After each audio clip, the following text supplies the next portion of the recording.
One of the most interesting, strangest, and romantic facts about all of us is that we can have a long, enduring memory of something that happened quite apparently incidentally, and it can affect our lives over many years.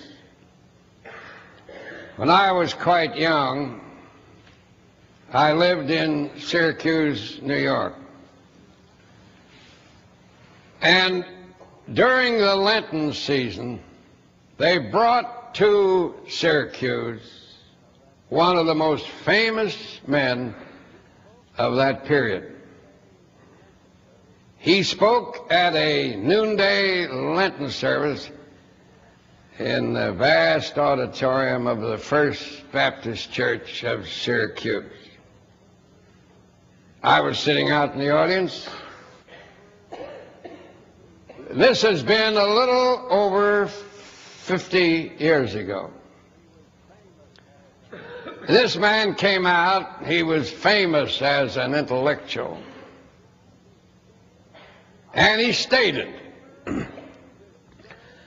"I have never been discouraged in 25 years.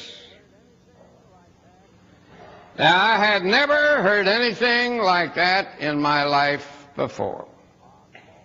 I couldn't write him off as an oddball, for he wasn't that.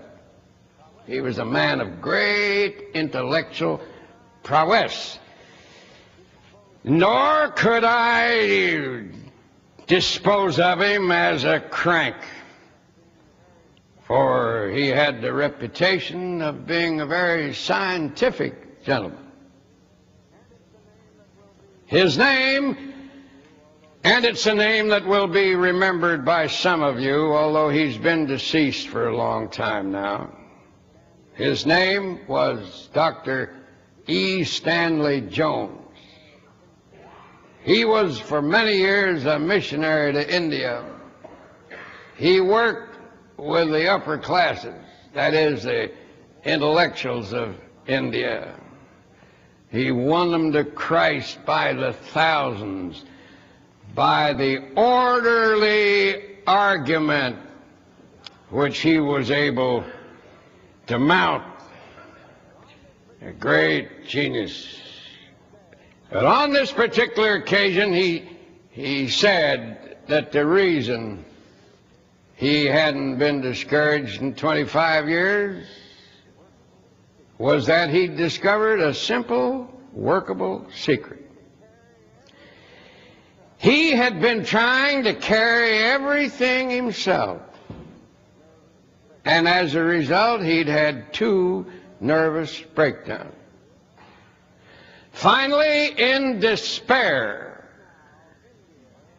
one night in Lucknow, India, while they were praying in a church service, the Lord seemed to come to him and say, "Look, Stanley, are you ready to turn your life over to me, or do you want to hang on to it and ruin it?" He said, "If you'll give it to me, I'll take care of you. I'll give you health, energy, strength, and vitality for a long life. And these discouragements that have haunted you shall be no more." And Jones said, "That seemed like a good deal. So I closed with it on the spot. And as a result, I have not been discouraged." So he said, for 25 years, and he lived to be around 90 years of age. Well, that made a powerful impression on me. I'd been brought up in a kind of a different school of religious thought than that implied. I had been to a university where the gospel was mostly oriented towards social conditions.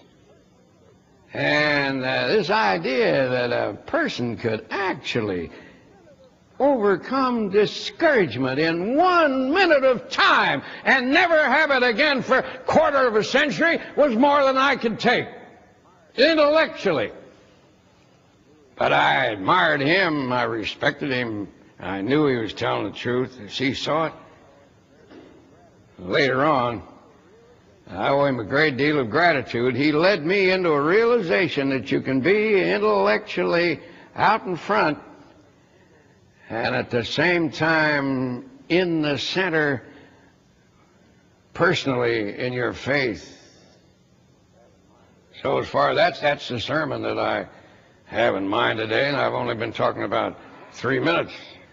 So as far as what is to follow, it's all padding. You could go home from now. The answer is how to stop being discouraged. Stop trying to run your life on your own. Turn it over to Jesus. Live with him, and you'll do a better job with it. That's it in a nutshell.